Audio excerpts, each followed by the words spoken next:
This video out of the psychiatric ward at Maricopa County Detention Center teaches us an awful lot about the use of force multipliers. It teaches us that you're the weapon and everything else is just a tool. It teaches us about working as a team as well. As we look at this one, I want you to think about how can your empty-handed skills help you when you're a tool user and covering your ASP. This inmate is in a place where he's not supposed to be, and so these two detention officers are trying to get him to go where he belongs, and you can see that there's already a problem here, that he's giving him a hard time, and from what the news link says, if you read the story, he hasn't given him problems before, but you know, man, anytime you're in these kind of situations, it can go bad in a hurry, and boy, does it. He beats that guy up, hits him 3 times. The other DO gets him with the taser, but you can see how ineffective it was. He was able to get the prongs off or snap the lines or something. He goes back to the first guy with 3 more punches and knocks him out. You can see he's done with the fight. And then you can see this second guy here, and he has just taken a beat down because all of his attention's focused on his taser.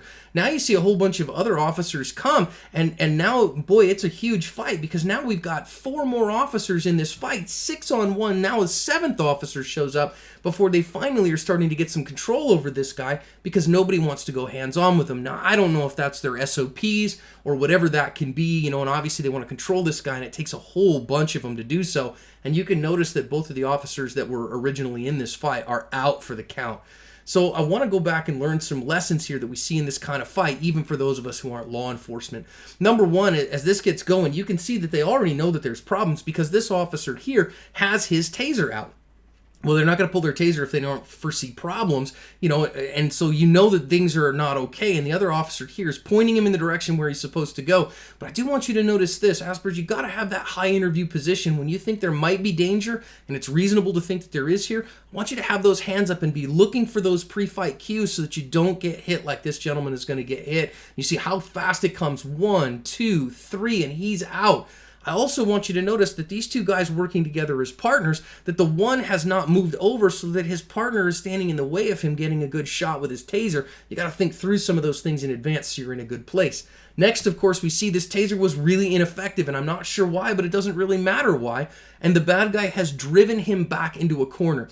Aspers, you've got to be able to fight with your hands, because if your force multipliers don't work like you expect them to, you might have a fight on your hands in a big fat hurry, and sometimes you can't get to your tools or you can't use them.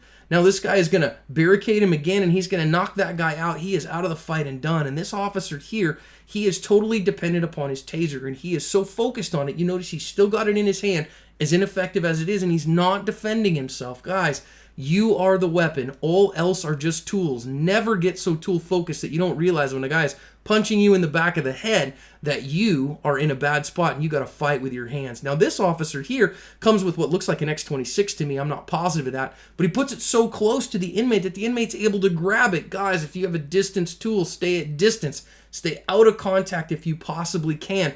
And again, everybody is tool focused and nobody wants to go hands-on. Once again, that might be their SOPs, but at me as a CCW, you, whatever it is you do for a living, recognize that there are times that no technology is going to help you, that you are going to have to use the tools that you have in you, not necessarily the ones that you have on you. Your empty-handed skills are always ridiculously important.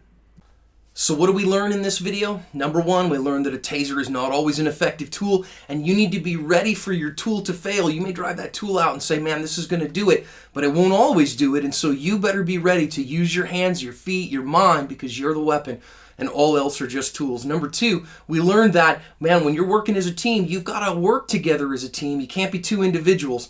And number 3, we learned that, again, there's no replacement for being able to fight, and that's the way that you cover your ASP.